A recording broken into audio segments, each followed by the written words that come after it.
L'argent. L'argent est le maître du monde. Notre quotidien, nos projets, notre avenir dépendent de l'argent qui circule dans l'économie. Pourtant, rares sont les citoyens, les politiciens, les décideurs sachant vraiment ce qu'est l'argent, d'où vient l'argent, qui fabrique l'argent.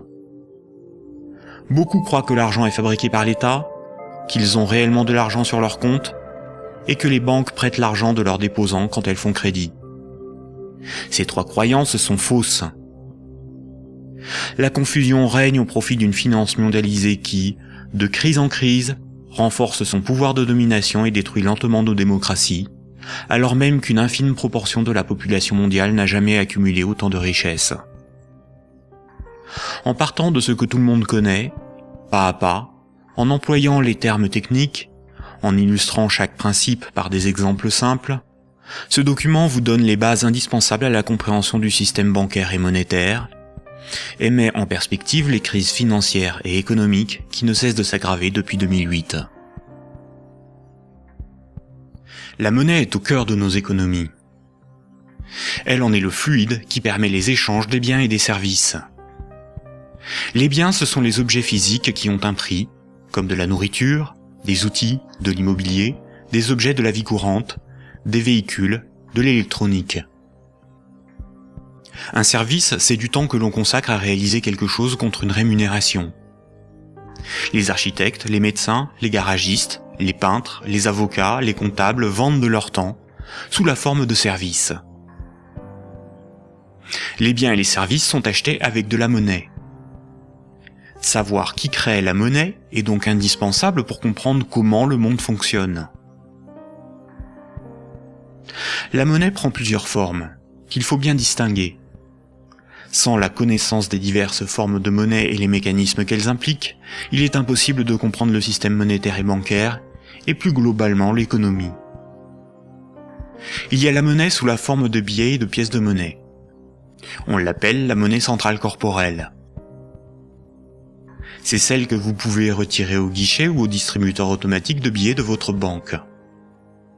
On peut la toucher, on peut partir avec, on peut physiquement la détruire. On l'appelle aussi monnaie manuelle, liquide ou espèce. Elle est fabriquée par la Banque centrale. En dehors de la Banque centrale, personne n'a le droit de fabriquer des billets et des pièces de monnaie. La Banque centrale est une institution missionnée par l'État ou les États d'une zone monétaire pour fabriquer les billets et les pièces de monnaie. Elle a aussi pour mission de favoriser le bon fonctionnement de l'économie. Son but n'est pas de faire des profits, mais d'appliquer la politique monétaire. En France, comme pour l'ensemble des pays de la zone euro, la Banque centrale est la BCE, ou Banque centrale européenne. La BCE gère une monnaie nommée euro. Et puis il y a un autre type de monnaie, beaucoup moins connu. C'est la monnaie qui est sur votre compte en banque, appelée monnaie scripturale. Cette monnaie n'existe que sous la forme de chiffres dans les systèmes informatiques de comptabilité des banques commerciales privées. On l'appelle aussi monnaie secondaire. Les banques commerciales privées, appelées aussi banques de second rang ou banques secondaires, sont les banques des particuliers et des entreprises, comme la BNP, le Crédit Agricole ou la Société Générale. Ce sont des entreprises privées dont le but est le profit. Les banques commerciales privées sont les distributeurs des billets et pièces de monnaie. Ce sont des intermédiaires, des commerçants, qui font le commerce de la monnaie centrale. Elles ont développé un substitut à cette monnaie, qui est la monnaie secondaire ou monnaie scripturale privée. Elles réalisent la gestion des moyens de paiement tels que les chèques, les cartes bancaires, les virements et les prélèvements. Pour comprendre l'origine des différentes formes de monnaie, il faut comprendre pourquoi la monnaie a été créée et parcourir son histoire de l'Antiquité à nos jours.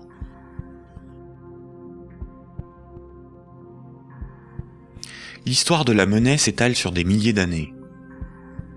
La plupart des gens pensent que la monnaie remplace le troc. Le troc est le fait d'échanger un bien contre un autre. Par exemple, lorsque Paul et Jacques se rencontrent, Paul voudrait échanger 5 salades contre 10 kilos de pommes de terre. Sauf que si Jacques n'accepte pas de salade en échange de ses pommes de terre, il accepterait quelque chose d'autre, une denrée dont tout le monde a besoin. La monnaie serait apparue spontanément par la sélection de marchandises parmi les plus pratiques et les plus recherchées pour ces échanges immédiats. Dans un premier temps, le riz, l'avoine ou les animaux auraient été utilisés comme monnaie jusqu'à l'apparition de monnaies métalliques, d'or ou d'argent, forme ultime de monnaie. Le crédit ne serait apparu que plus tard, quand de la monnaie fut accumulée pour être prêtée à ceux qui en avaient besoin. Malheureusement, cette hypothèse n'a strictement aucune réalité historique. Les historiens ne cessent de le répéter. Ce n'est pas le troc qui apparut en premier, mais le crédit, c'est-à-dire la comptabilité des dettes, bien avant l'apparition de la monnaie. Le troc n'a pour ainsi dire quasiment jamais existé. Imaginons des paysans de l'Antiquité. Paul produit des salades qu'il récolte au printemps, et Jacques produit des pommes de terre qu'il récolte à l'automne. Jacques va emprunter 5 salades à Paul au printemps. Jacques doit l'équivalent de 5 salades à Paul. Ce n'est qu'à l'automne, 6 mois plus tard, que Jacques va le rembourser en lui donnant 10 kilos de pommes de terre. C'est la confiance qui permet ces échanges différés. On peut dire que Paul et Jacques se font confiance. Ils partagent un même principe moral qui est qu'une dette doit être honorée. Cela leur permet de se faire crédit. Quand Jacques demande des salades à Paul, il se sent redevable envers Paul. Jacques ne sera libre que quand il aura remboursé Paul des jours, des mois, des années plus tard, car il a une dette envers lui. Les hommes pouvaient se prêter des outils, des animaux, s'échanger des biens, mais aussi des services. Au-delà d'un certain volume d'échanges, la parole donnée ne suffit plus à garantir la confiance, il faut consigner par écrit. On invente l'écriture. Alors il faut apprendre à lire, écrire et compter. On invente l'école. Il faut aussi avoir confiance dans la quantité, mesurer ce que l'on échange. On invente les étalons et la métrologie. Enfin, il faut aussi avoir un arbitre en cas de litige. On invente les tribunaux. Les communautés prenaient une unité de compte virtuelle, ou un étalon, pour donner un prix aux biens et aux services qu'ils s'échangeaient. Si 5 salades valaient 10 unités de compte, alors quand Paul donnait 5 salades à Jacques, il lui devait 10 unités de compte. On a retrouvé nombre d'objets servant de registre de dette. Des bâtons, des boules d'argile, des papyrus, des bouts de tissu, des figurines. Parmi les plus anciens registres figurent des centaines de milliers de tablettes d'argile de l'époque sumérienne où étaient tenus des comptes et consignés des dettes. Ces tablettes étaient gérées par des temples proches des marchés. Personne ne pouvait empêcher les hommes de se faire crédit. Les unités de compte nécessaires à donner un prix à ce qui s'échangeait n'étaient qu'indicatives. Il n'est pas nécessaire de se procurer ou d'acheter des centimètres à chaque fois que l'on mesure ce que l'on prête à autrui. Durant plusieurs milliers d'années, il n'y avait pas de monnaie, juste la comptabilité des dettes des uns et des autres et des communautés entre elles. Ce n'est que beaucoup plus tard, environ 700 ans avant Jésus-Christ, que des souverains ou des castes régnantes ont imposé l'usage de monnaie comme moyen d'échange, sous la forme d'un objet dont ils s'attribuaient l'exclusivité de la production. Ils émettaient la monnaie, généralement des pièces d'or, d'argent ou de cuivre, payaient leurs soldats avec, et menaient des guerres pour conquérir de nouveaux territoires. Pour se procurer nourriture et équipement, les soldats imposaient par la force aux paysans et aux marchands cette monnaie comme paiement. Le pouvoir récupérait ensuite de cette monnaie lors de la perception des impôts. Comme tout le monde devait disposer de monnaie pour payer les impôts, elle devenait rapidement la monnaie officielle. Elle était acceptée comme paiement et elle se diffusait dans la communauté. Le pouvoir pouvait donc acheter nourriture, marchandises et richesses grâce à la monnaie qu'il produisait lui-même. Tant que l'on avait une dette, on n'était pas libre. On risquait de devenir l'esclave de son créancier ou d'être emprisonné si on ne s'acquittait pas de l'impôt. C'est la servitude pour dette. Et c'est pour ça qu'une monnaie employable pour payer une dette ou un impôt a un pouvoir libératoire. La monnaie a donc été créée par des castes régnantes, des souverains, pour extorquer une partie de la production des populations, vivre et s'enrichir sans travailler. C'est par ce principe que des empires se sont bâtis.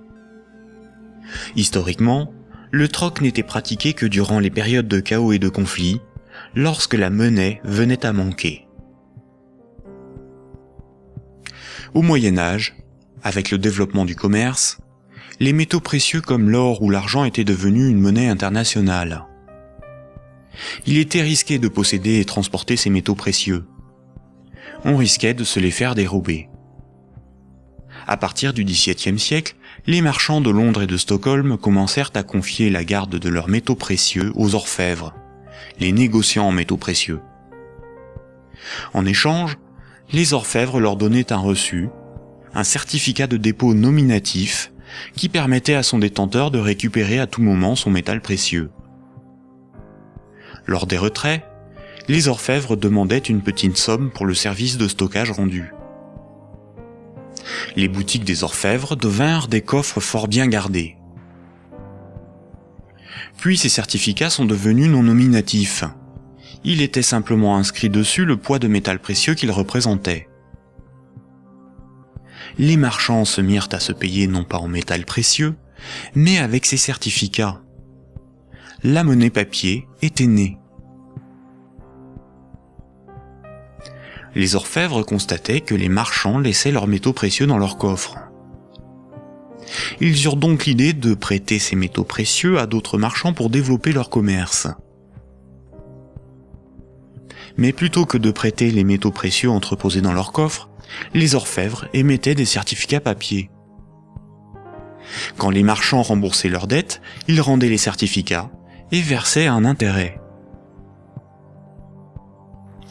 Les orfèvres se mirent à imprimer bien plus de certificats que de métaux précieux disponibles dans leurs coffres. Cette pratique leur permit de s'enrichir en multipliant les intérêts perçus. Quand les certificats étaient rendus aux orfèvres, ils étaient détruits. Comme le papier monnaie échangeable contre des métaux précieux était accepté par les marchands comme paiement, les orfèvres pouvaient en imprimer pour leurs propres dépenses et achats. Tant que les emprunteurs et déposants ne venaient pas tous au même moment demander l'échange de leurs certificats contre l'équivalent en métal précieux, leur petit tour de magie pour s'enrichir restait secret. Aujourd'hui, les métaux précieux sont remplacés par la monnaie centrale. Avec l'avènement de la République et de la démocratie, c'est l'appareil législatif qui rédige la loi au nom du peuple, et l'État, la nation, fait fabriquer sa propre monnaie par la Banque centrale. La loi dit que tout citoyen est obligé d'accepter non pas des métaux précieux, mais de la monnaie de l'État comme règlement d'une dette. C'est ce qui donne son cours légal à la monnaie de l'État. Cette monnaie est dite fiduciaire, du latin fiducia, qui veut dire confiance. Sa valeur est liée à l'assurance qu'on peut échanger des biens et services avec cette monnaie. Rappelez-vous, quand un marchand déposait des métaux précieux chez l'orfèvre, il lui donnait l'équivalent en certificat de dépôt. Plus tard, le marchand pouvait retourner chez l'orfèvre et récupérer ses métaux précieux contre ses certificats. Aujourd'hui, quand le client d'une banque dépose des billets sur son compte, la banque le crédite.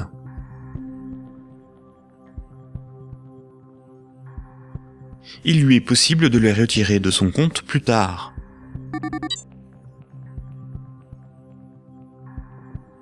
La monnaie secondaire, ou monnaie scripturale privée, est l'équivalent des certificats de dépôt des orfèvres.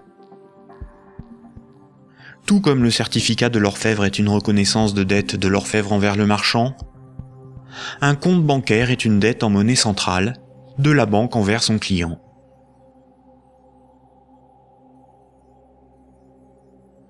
Du temps des orfèvres, quand les marchands se payaient en métaux précieux, c'est comme lorsqu'aujourd'hui, on paie les commerçants avec de la monnaie centrale, des billets de banque.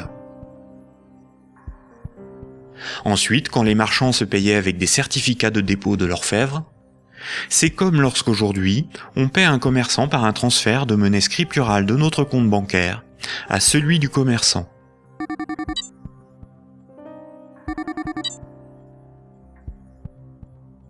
Rappelez-vous aussi que quand l'orfèvre faisait crédit, qu'il prêtait des métaux précieux, il émettait bien plus de certificats de dépôt que de métaux précieux disponibles dans ses coffres. Quand les marchands le remboursaient, il détruisait ces certificats. C'est la même chose aujourd'hui avec la monnaie scripturale privée. Quand une banque accorde un crédit, elle crée de la monnaie scripturale sur un compte à partir de rien. Et elle en crée bien plus qu'elle ne dispose de monnaie centrale dans ses coffres. Et quand son client rembourse son crédit, elle détruit la monnaie scripturale. C'est ce qu'on appelle la création monétaire et la destruction monétaire. La monnaie scripturale étant acceptée comme paiement, les banques peuvent aussi créer de la monnaie à partir de rien pour couvrir leurs dépenses et leurs achats. Les banques ont la possibilité de se faire crédit à elles-mêmes. On dit que les banques monétisent leurs dépenses. La monnaie centrale donne l'illusion au peuple que c'est l'État qui émet la monnaie, alors qu'en réalité, ce sont les banques commerciales privées qui ont ce privilège. Sans création monétaire par le crédit par les banques commerciales, il n'y aurait quasiment pas de monnaie en circulation. Les banques et les États sont comme les deux faces d'une même pièce. En effet, il faut d'abord que de la monnaie ait été créée par le crédit bancaire pour que l'État puisse en prélever par les impôts et les taxes. Et les banques ont besoin des États pour établir une législation protégeant ce privilège et faire appliquer cette législation par la justice et les forces de l'ordre. Nous allons détailler maintenant ces mécanismes bancaires et leurs nombreuses conséquences. Tout le monde a un compte en banque. C'est plus sûr et c'est plus simple que d'avoir chez soi une caisse remplie de billets de banque. Beaucoup de gens s'imaginent qu'un compte en banque est une boîte dans laquelle sont rangés des billets de banque. En réalité, la banque a une réserve unique de billets de banque et les comptes en banque n'ont aucune réalité physique. Ce sont juste des chiffres dans la comptabilité de la banque commerciale, ce sont des unités de compte. Lorsque vous allez au distributeur de billets, votre banque prend dans son stock de billets le montant que vous voulez retirer sur votre compte et vous les donne. Elle retranche ce montant à votre compte. Ainsi, vous avez le sentiment de prendre des billets sur votre compte en banque, alors qu'en réalité, la banque convertit des chiffres en monnaie centrale corporelle, c'est-à-dire en billets de banque, la monnaie de l'État. À l'inverse, quand vous déposez des billets sur votre compte, la banque les prend et les met dans son stock de billets et augmente le chiffre de votre compte. Votre compte ne représente pas un petit tas de billets de banque, mais seulement un chiffre dans un ordinateur. Vous ne retirez que très rarement l'ensemble de ce qui est sur votre compte. Vous retirez juste ce qu'il vous faut pour faire vos petits achats dans les commerces. Tout le reste, vous le laissez sur votre compte. Et le commerçant qui reçoit vos billets comme paiement les dépose lui aussi sur son compte. De ce fait, tout le monde a plus d'unités de compte sous la forme d'un chiffre dans la comptabilité d'une banque privée que de billets de banque dans ses poches ou chez lui. La somme des unités de compte qui correspond au crédit de votre compte s'appelle un dépôt. Un compte en banque sur lequel il y a 1000 unités de compte, on appelle cela un dépôt de 1000 €. On a l'illusion qu'une banque a toujours dans son stock de billets de banque l'équivalent des dépôts qu'elle gère. En réalité, elle n'en a qu'une petite partie, et ceci lui est permis par le fait que ses clients ne viennent pas tous au même moment retirer en liquide ce qu'ils ont sur leur compte.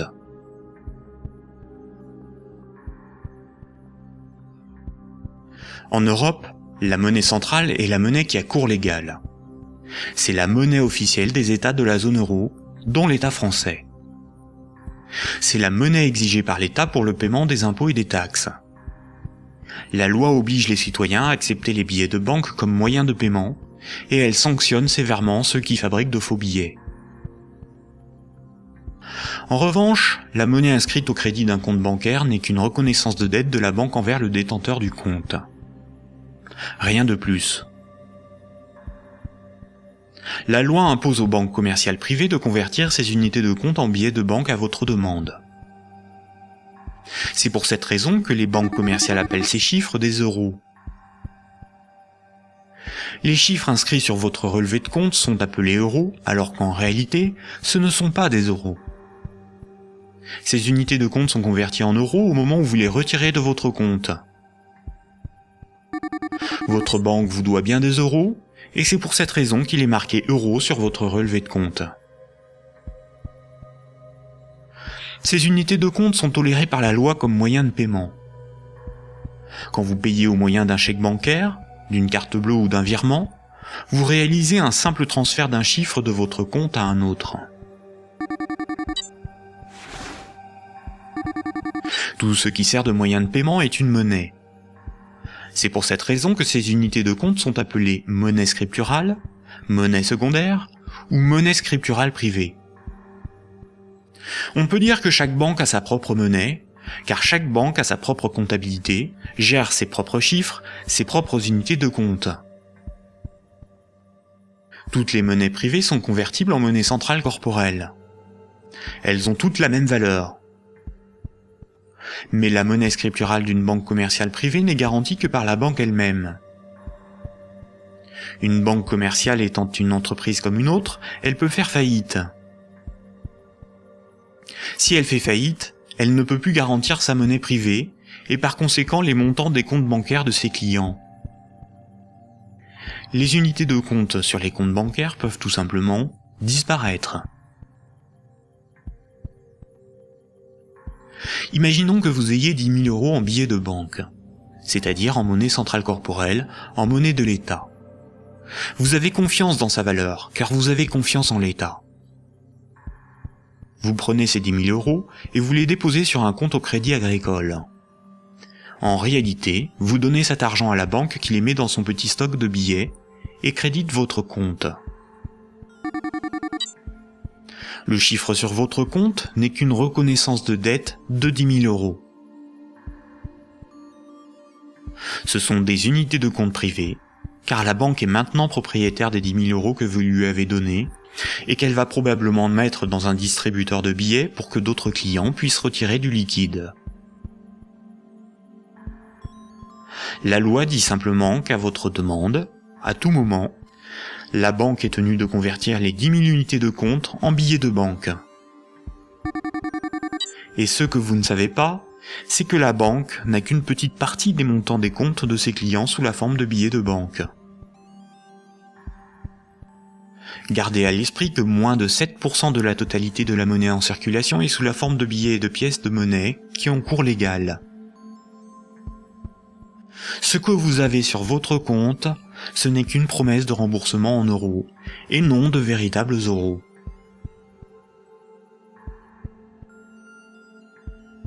De nos jours, tout le monde paie des sommes de petite et grande taille sans jamais employer de billets de banque. La carte bancaire, la carte de crédit, les chèques bancaires, les prélèvements automatiques et les virements forment l'essentiel des procédés de paiement. Quand un client d'une banque veut transférer de l'argent à un autre client de la même banque pour le payer, que ce soit des entreprises ou des particuliers, la banque ne réalise qu'une manipulation de chiffres. Elle retranche au compte du client la somme inversée et l'ajoute au compte du destinataire. Aucun billet de banque n'est intervenu dans la transaction, et pourtant, les deux clients, en interrogeant leur banque, constatent bien qu'un transfert a été effectué. En revanche, quand un transfert doit être effectué entre les comptes bancaires de deux banques commerciales distinctes et concurrentes, la monnaie centrale intervient. Toutes les banques commerciales privées ont un compte à la banque centrale. Aucun particulier ni aucune entreprise ne peut avoir un compte à la banque centrale. Seules les banques commerciales et le trésor public, c'est-à-dire l'État, ont un compte à la banque centrale. La banque centrale réalise la comptabilité là aussi avec des chiffres dans des ordinateurs, et non pas des tas de billets de banque. Et cela pour des raisons purement pratiques. On appelle cette monnaie la monnaie centrale scripturale. Ces comptes sont en monnaie banque centrale ou monnaie centrale. Quand une banque commerciale a trop de billets, elle peut les déposer sur son compte à la banque centrale. Quand elle en a besoin pour alimenter ses distributeurs automatiques, elle demande à la banque centrale de lui convertir des euros scripturales en billets de banque. Généralement, on ne fait pas la distinction entre monnaie centrale scripturale et monnaie centrale corporelle, c'est-à-dire les billets de banque. On appelle la somme de la monnaie centrale, scripturale et corporelle, la base monétaire. Entre elles, les banques commerciales se paient en monnaie centrale. Les banques n'acceptent pour paiement des autres banques que de la monnaie centrale. Quand un client veut transférer de la monnaie scripturale de son compte vers celui d'un client d'une autre banque, la monnaie scripturale est convertie en monnaie centrale, puis transférée à l'autre banque, qui va encaisser cette monnaie centrale et créditer le compte du destinataire. Ainsi, les banques se paient entre elles en monnaie centrale, car la monnaie scripturale privée d'une banque n'a pas de valeur pour les autres banques.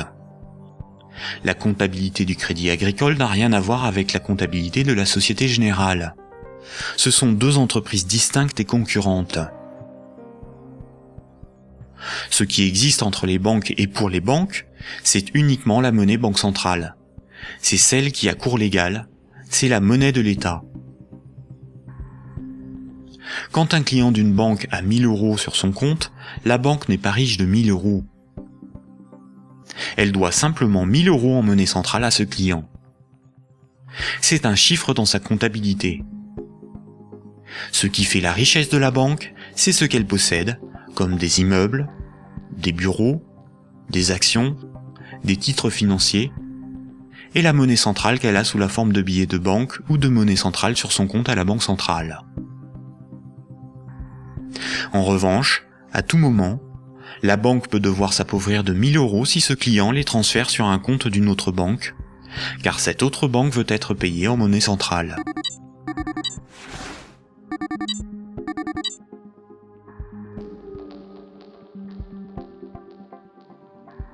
Les banques ne réalisent pas leur paiement en banque centrale à chaque fois qu'un transfert est réalisé. Un bilan des échanges est fait tous les jours. On appelle cela la compensation. Cette compensation est calculée par une chambre de compensation. Une chambre de compensation gère un système informatique enregistrant un très grand nombre de comptes en banque et de transactions, afin de faire le bilan des échanges entre les organismes financiers, dont les banques. La chambre de compensation la plus connue est Clearstream, à cause de l'affaire politico-financière qui porte son nom. Imaginons deux banques. Un client de la première banque paie 10 euros à un client de la seconde. Un client de la seconde paie 15 euros à un client de la première. À la fin de la journée, la compensation calcule un différentiel de 5 euros au profit de la première banque. Le paiement peut se faire directement par virement entre leurs comptes à la banque centrale. Quand une banque voit son compte débité à cause d'une compensation ou par un retrait au guichet par un client, on appelle cela une fuite. Elle s'appauvrit, car sa monnaie centrale fait partie de ses richesses. Imaginons une banque qui a 4 déposants qui ont chacun 25 000 unités de compte. On peut dire que la banque doit 100 000 euros à ses clients. Imaginons que cette banque a 10 000 euros sur son compte à la banque centrale. La banque est incapable de couvrir la fuite du montant total des comptes de ses clients. Elle est potentiellement en faillite, car 90 000 unités de compte de ses clients ne sont pas couverts par de la monnaie centrale. Seuls 10 000 euros en billets peuvent être versés à l'ensemble de ses clients. C'est le principe de la couverture partielle des dépôts, appelé système à réserve fractionnaire. Si la totalité de ses clients viennent tous au même moment pour retirer leur argent, la banque fait immédiatement faillite. Quand tous les clients d'une banque viennent retirer tout leur argent, c'est ce que l'on appelle un bank run. Face à cette situation, les autorités ont mis en place un fonds en monnaie centrale en cas de faillite bancaire, le fonds de garantie des dépôts bancaires. En France, ce fonds se porte officiellement garant de 100 000 euros maximum par compte bancaire. Malheureusement, La plupart des grandes banques gèrent des dépôts bien supérieurs à ce qu'il y a dans ce fonds. Le fonds est d'environ 2 milliards d'euros, alors que les banques françaises gèrent près de 1000 fois plus de dépôts en monnaie scripturale. Par conséquent, la faillite de quelques grandes banques du monde provoquerait la disparition d'une partie des dépôts bancaires de leurs clients. Le Trésor public, c'est la caisse de l'État. Le Trésor public a un compte à la Banque centrale. Le Trésor public encaisse toutes les taxes et impôts qui forment les recettes de l'État. Le Trésor public paie toutes les dépenses de l'État. Il paie les fonctionnaires, les investissements de l'État, ses infrastructures, ses frais de fonctionnement, ses fournisseurs. Quand vous payez vos impôts ou des taxes, vous les payez directement au Trésor public. Si un client d'une banque veut payer 1000 € au Trésor public, la banque convertit la monnaie scripturale privée en monnaie banque centrale et transfère cette monnaie centrale sur le compte du Trésor public. Le Trésor public n'accepte pour paiement que la monnaie centrale. Quand le Trésor public paie un de ses fournisseurs, il verse de la monnaie centrale à la banque commerciale privée qui en détient le compte, et celle-ci crédite le compte de l'entreprise bénéficiaire.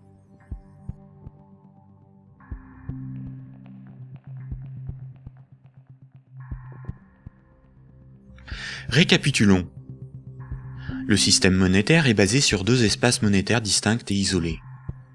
L'espace de la monnaie centrale et l'espace de la monnaie scripturale privée.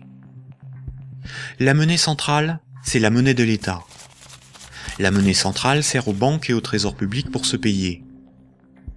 La monnaie scripturale privée, ou monnaie secondaire, c'est la monnaie gérée par les banques commerciales privées. Les particuliers et les entreprises utilisent principalement cette monnaie. Quand un citoyen reçoit son salaire, c'est par transfert de monnaie scripturale privée. Sur son relevé de compte, il voit marqué euros, alors que ces euros n'existent pas. Le chiffre au crédit de son compte est une promesse de remboursement en euros. Or, si une banque fait faillite, elle ne peut plus honorer sa promesse vis-à-vis de ses clients. En France, les 2 premières banques gèrent plus de la moitié des dépôts bancaires. Aucun gouvernement ne permettra à une grande banque de faire faillite, car des millions de citoyens et d'entreprises perdraient une partie de leur argent. Ce serait une catastrophe sociale que l'ensemble de la société devrait compenser par l'appauvrissement général de la population. Toute entreprise peut faire faillite si elle est mal gérée, même les plus importantes. Mais cette règle ne s'applique pas aux grandes banques. Les gouvernements les sauvent en taxant l'ensemble des citoyens si nécessaire. Voici ce qu'en pense Frédéric Lordon, économiste, directeur de recherche au CNRS et chercheur au Centre de sociologie européenne. Frédéric Lordon, vous êtes plus radical ? J'en ai peur. C'est-à-dire, il me semble que derrière toutes les argumentations techniques du monde, il y a une question préjudicielle qui est une question de principe. Alors je voudrais repartir des sauvetages de 2008-2009, parce qu'il me semble que celui qui se profile va avoir à peu près les mêmes propriétés. À propos de ces sauvetages bancaires, on peut dire non contradictoirement 2 choses. La première, c'est qu'ils étaient une nécessité impérieuse, et je dirais même vitale. Et la deuxième, c'est que cependant, ils ont été des scandales sans nom. Des scandales sans nom. Alors pourquoi ça a été un scandale ? Les gens le savent, alors ils sont un peu plus qu'échauffés, hein, je vous assure. On a sauvé les banques, on a sauvé la finance sans la moindre contrepartie, pas le plus petit commencement de réglementation de l'activité financière ou de transformation des structures bancaires. Donc, si vous me passez l'expression, le corps social en a gros.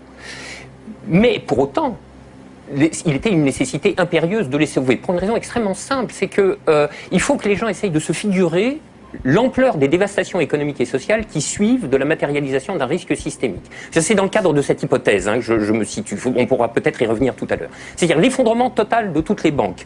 Les transactions les plus élémentaires deviennent impossibles. Je veux dire, aller acheter son pain à la boulangerie, ça marche plus. Tout simplement parce que retirer de l'argent au distributeur à billets, ça marche pas. Faire un chèque, ça marche pas. Une carte bleue, ça marche pas. Vous avez les piécettes dans la poche, ça vous mène pas loin. Vous tenez 4-5 jours en forçant plutôt sur les patates. Et après, c'est retour au jardin potager pour ceux qui en ont un, et pour les autres, c'est retour vers l'état de nature économique. Ce que vous décrivez là, ça semble une catastrophe.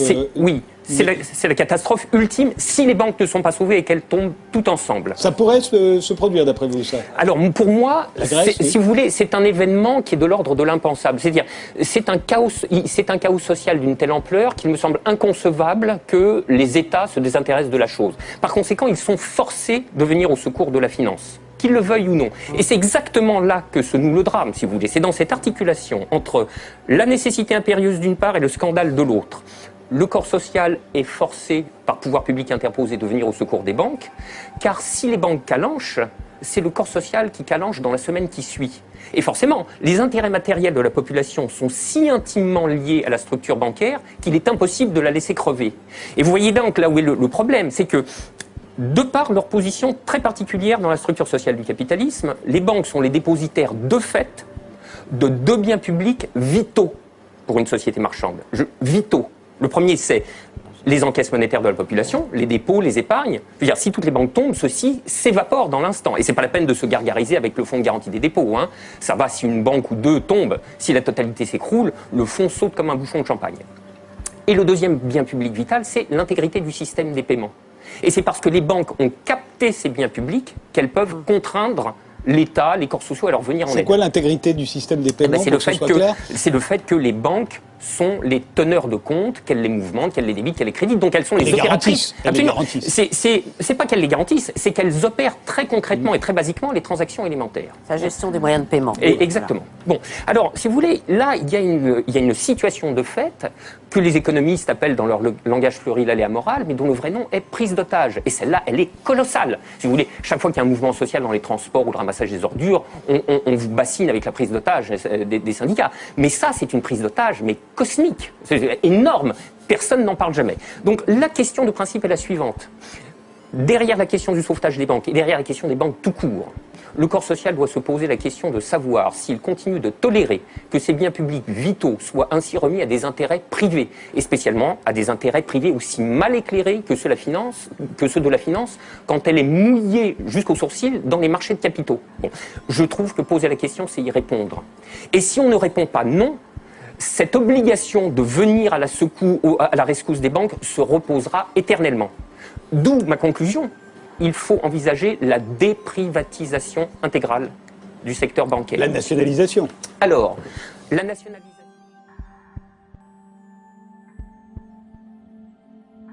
On constate que quand les dirigeants et actionnaires des grandes banques touchent des bénéfices, ceux-ci s'enrichissent.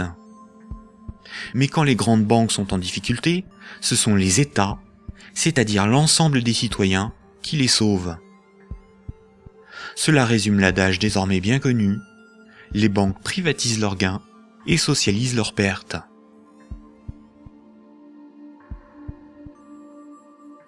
Pour bien comprendre le mécanisme de création monétaire, nous devons savoir ce qu'est un actif.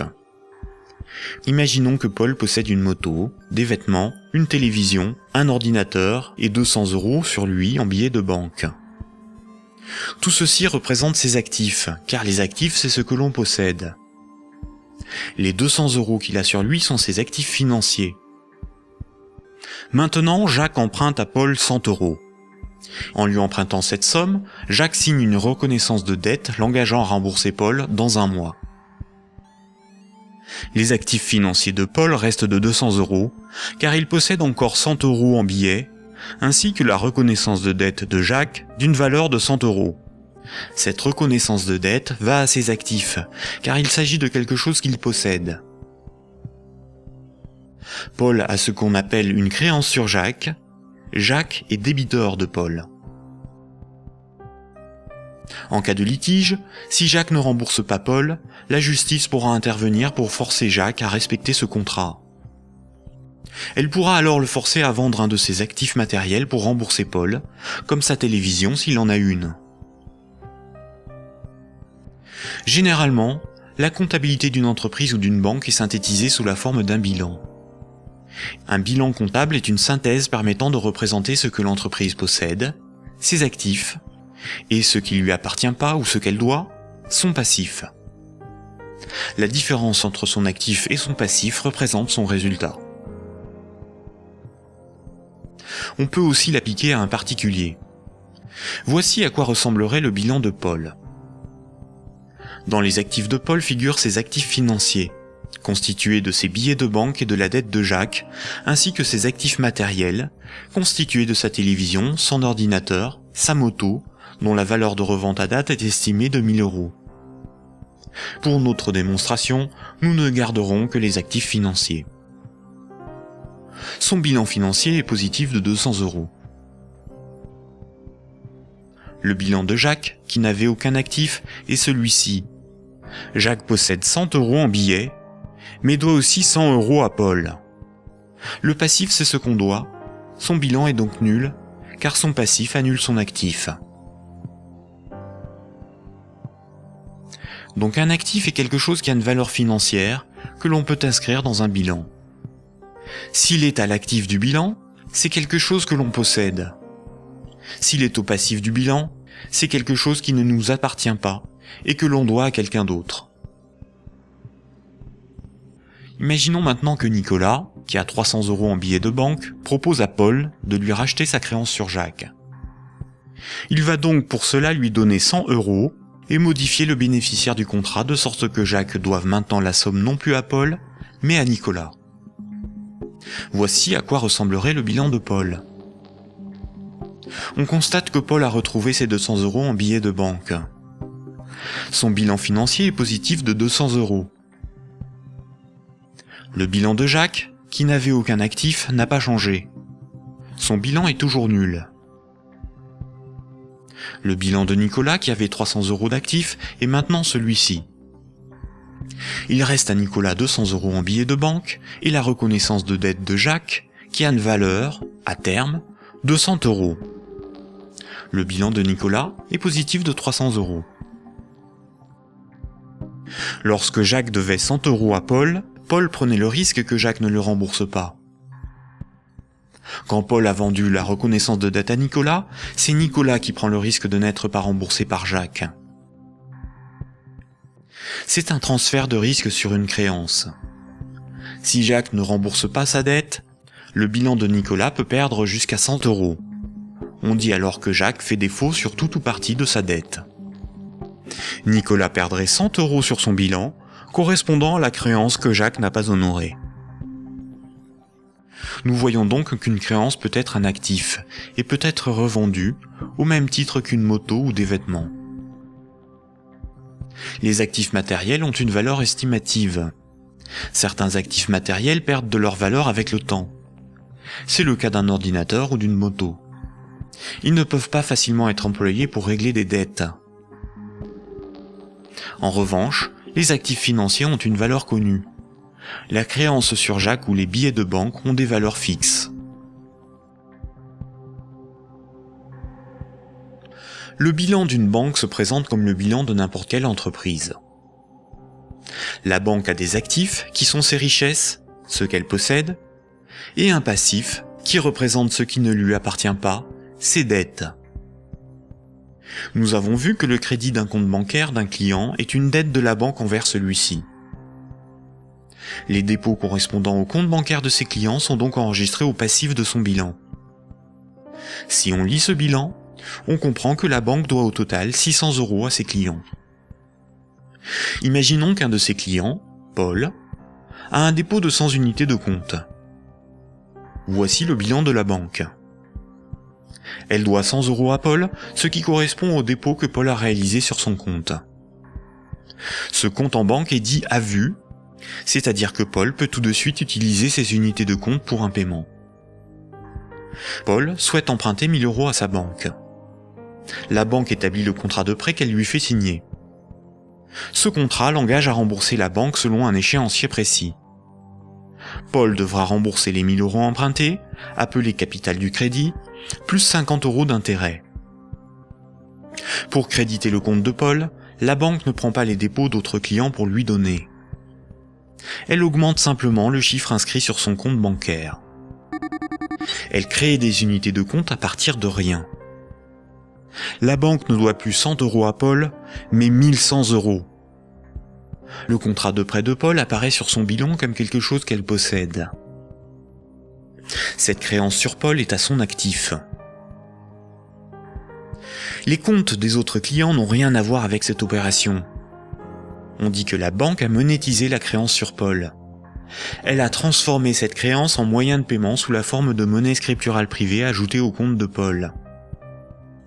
On appelle cette opération d'augmentation des dépôts par simple jeu d'écriture la création monétaire. On parle de création monétaire ex nihilo, ce qui veut dire à partir de rien. Enfin, quand Paul va rembourser le crédit, la banque va annuler des unités de compte chaque mois, selon l'échéancier du crédit, directement sur le compte de Paul. Cette annulation est appelée destruction monétaire. Elle diminue la somme qu'elle lui doit. Simultanément, dans son bilan, la somme restant à rembourser diminue aussi. La banque prend le risque que Paul n'arrive pas à rembourser le crédit, qu'il soit insolvable. C'est le risque de faire crédit ou risque de contrepartie. On pourra qualifier alors la créance de Paul, le contrat de prêt, d'actifs pourris ou d'actifs toxiques. Cette opération de création de moyens de paiement artificiels, tout comme sa destruction progressive lors du remboursement, est difficilement compréhensible pour la plupart des gens, y compris pour ceux qui travaillent dans les banques, même à haut niveau. Il est pourtant évident que quand une banque accorde un prêt, aucun de ses clients ne voit son compte diminuer ne serait-ce que d'1 €. Ce mécanisme est très mal compris et les médias perpétuent, par ignorance, le mensonge selon lequel les banques doivent collecter des dépôts pour pouvoir prêter de l'argent. Pourtant, ce mécanisme est parfaitement décrit dans les manuels d'économie. Vous pouvez par exemple télécharger un petit fascicule intitulé « La monnaie et nous », édité par la Banque de France en 2009, expliquant la création monétaire par les banques commerciales privées.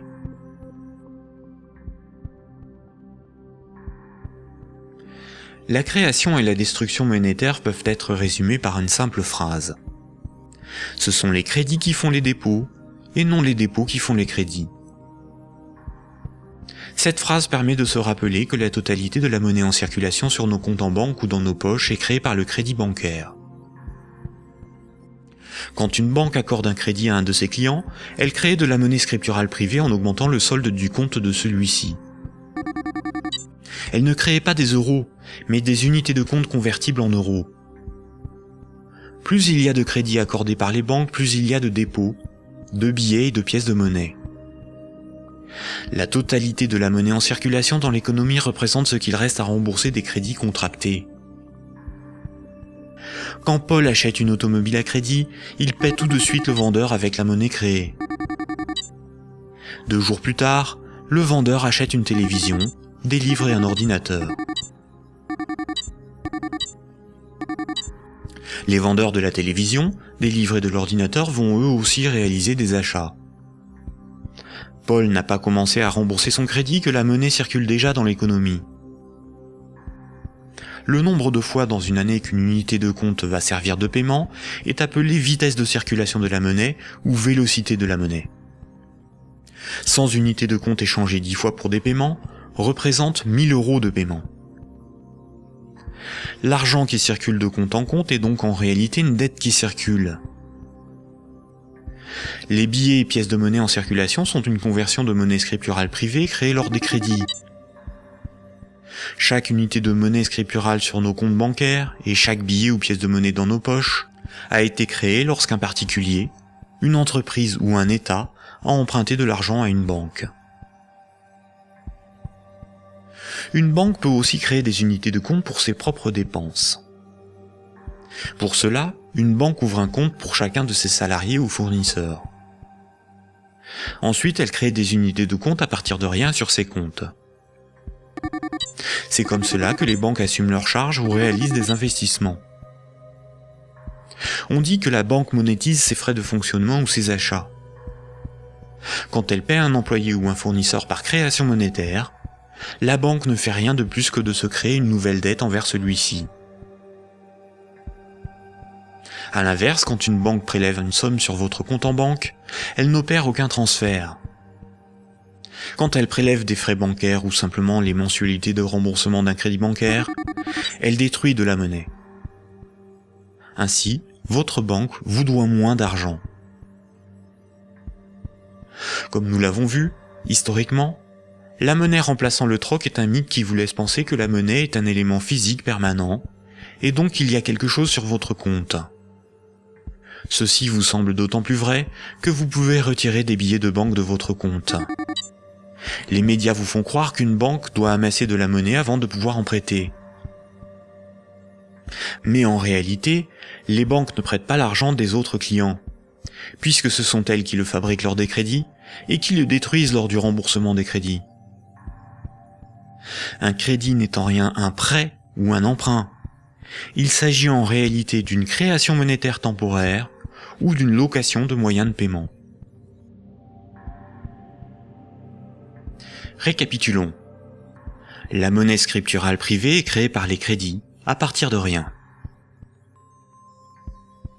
Cette monnaie est détruite lors du remboursement des crédits. Ceci sous-entend une création-destruction simultanée et concurrente qui détermine une masse de monnaie scripturale privée en circulation, que l'on appelle masse monétaire. C'est similaire à la population d'un pays qui varie en fonction des décès et des naissances.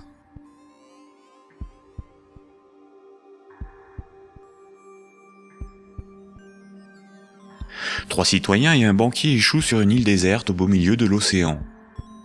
Ils s'organisent et décident de créer leur propre monnaie, qu'ils appellent euro. Le banquier fonde l'unique banque commerciale privée de l'île. Comme cette banque est nouvelle, les trois citoyens n'ont rien sur leur compte. Ils ne peuvent pas s'échanger et se vendre ce qu'ils produisent. Ils ont bien des marchandises à se vendre, mais aucune monnaie pour les payer. Pour disposer de moyens de paiement, chaque citoyen va faire un crédit de 10 €, remboursable en 11 mois. Chaque citoyen devra rembourser 10 € de capital, plus 1 € d'intérêt. Lorsque le banquier leur accorde le crédit, il crée 10 € à partir de rien sur chaque compte. Le premier mois, la masse monétaire est de 30 €. Les citoyens disposent de monnaie pour s'échanger ce qu'ils produisent. À la fin du premier mois, les citoyens commencent à rembourser leur crédit. Le banquier prélève 1 € d'intérêt, qu'il utilise pour acheter des marchandises aux citoyens. La masse monétaire reste de 30 €. À l'issue du deuxième mois, le banquier efface 1 € du compte de chaque citoyen. Il reste 27 € en circulation. À l'issue du troisième mois, le banquier efface à nouveau 1 € du compte de chaque citoyen. Il reste 24 € en circulation. De mois en mois, la situation devient un peu plus compliquée, car la masse monétaire ne cesse de baisser. Les citoyens se retrouvent en concurrence pour capter l'argent. À l'issue du 11e mois, après une farouche concurrence entre les trois citoyens pour capter la monnaie restante, leurs comptes sont vides, car tout le monde a remboursé exactement ce qu'il avait emprunté à la banque. Plus rien ne peut être ni acheté ni vendu. C'est la crise économique. Le banquier réunit les citoyens et leur dit « Pour résoudre cette situation, c'est très simple. Vous n'avez qu'à m'emprunter à nouveau de l'argent. » Les citoyens acceptent. Ils font tous à nouveau un crédit de 10 €. À la fin du premier mois, le banquier prélève 1 € d'intérêt, qu'il garde pour lui car il a tout ce qu'il lui faut. Au fil des mois, le banquier supprime les euros correspondant au remboursement des crédits. Comme les intérêts n'ont pas été dépensés par le banquier, c'est au bout du 10e mois seulement que les comptes des trois citoyens sont vides. Il n'y a plus de monnaie en circulation, et pourtant il manque 3 € pour rembourser la totalité de leur crédit.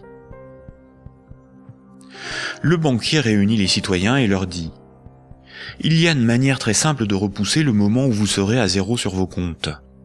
Vous n'avez qu'à m'emprunter régulièrement de l'argent, bien avant que la masse monétaire ne baisse trop et que l'économie ne s'arrête. Et pour compenser les intérêts que je ne dépense pas, il vous suffit de m'emprunter à chaque fois quelques euros de plus. » Les citoyens acceptent. Désormais, ils sont en permanence endettés, sinon la monnaie disparaît et l'économie s'arrête. Ils appellent cela la croissance. Mais comme ils sont endettés, ils se mettent à produire toujours plus pour rembourser le banquier, bien au-delà de leurs besoins réels.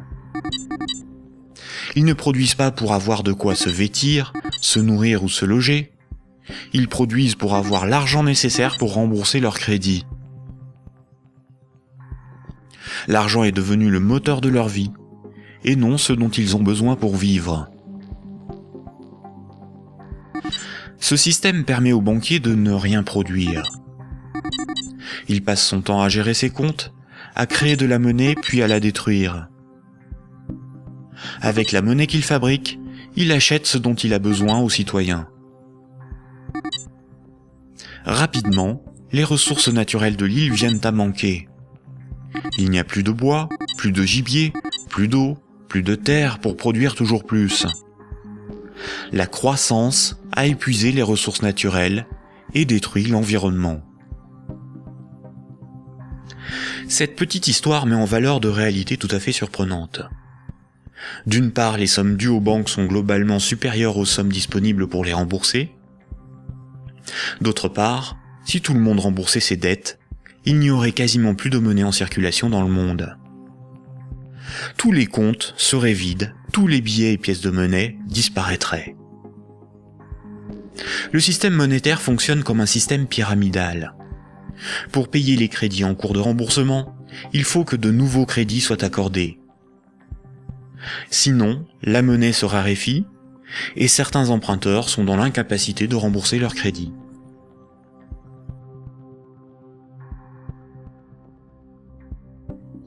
Pour les citoyens et les entreprises, la monnaie s'achète comme toute autre marchandise. Les banques louent la monnaie qu'elles fabriquent, et le prix de cette location est de la monnaie supplémentaire qu'elles sont les seules à fabriquer. Observons l'évolution de la masse monétaire dans la zone euro. Ce qui apparaît tout de suite, c'est son évolution exponentielle. La masse monétaire est composée de ce qu'on appelle des agrégats monétaires, nommés M1, M2 et M3. En orange, c'est la monnaie circulante. C'est la monnaie qui est sur les comptes à vue, utilisée pour des paiements, ainsi que la monnaie sous la forme de billets et de pièces de monnaie. Les comptes à vue servent à l'économie réelle. C'est là que sont versés les salaires, réalisés les paiements avec les cartes bancaires, les chèques, les virements, pour les échanges de biens et de services. C'est la monnaie qui sert l'économie réelle. En vert, ce sont les dépôts dits à terme, ou comptes à terme. Ce sont des comptes d'épargne rémunérés, des comptes à préavis, des livrets comme le livret A, certains placements financiers, où une partie de la monnaie scripturale est bloquée par les particuliers pour un certain temps. C'est de l'argent qui fait un peu d'argent. En violet, ce sont les placements à long terme, plutôt destinés aux entreprises. Les comptes à terme et les placements bloquent la monnaie. Cette monnaie n'est plus disponible pour réaliser des paiements, elle ne sert plus l'économie réelle. La masse de la monnaie qui circule, en orange, diminue quand les crédits sont remboursés par destruction monétaire. Elle diminue aussi quand de la monnaie est épargnée et passe d'un compte à vue à un compte à terme rémunéré, ou qu'elle est bloquée dans des placements à long terme. Par ailleurs, les banques ou des organismes spécialisés comme Sofinco ou Cetelem proposent de prêter de la monnaie scripturale privée existante contre intérêt. Ce sont de véritables prêts de dépôt bancaire, sans création monétaire. Ils représentent environ 40% des prêts de monnaie. L'industrie financière permet ainsi à de riches épargnants de ne plus travailler du tout. Ces épargnants peuvent ponctionner sur la masse monétaire circulante de la monnaie que les moins riches et les entreprises produisent par le crédit. Leur capital augmente progressivement en capturant de la monnaie créée par le crédit. La baisse de la masse monétaire circulante oblige les particuliers et les entreprises à emprunter perpétuellement pour la compenser. Quand un client d'une banque obtient un crédit, la nouvelle monnaie se retrouve sur un compte à vue. Elle est dépensée pour des achats et va voyager de compte en compte au fil des paiements, jusqu'au moment où elle servira au remboursement d'un crédit et sera détruite. Si la destruction monétaire est plus importante que la création monétaire, il s'ensuit une contraction de la masse monétaire. L'économie est en danger. La consommation baisse, cela provoque des faillites, certains doivent vendre de leurs richesses pour se procurer de l'argent, et il devient plus difficile de rembourser les crédits. Et si les emprunteurs n'arrivent plus à rembourser leurs crédits, ce sont les banques qui se retrouvent en difficulté.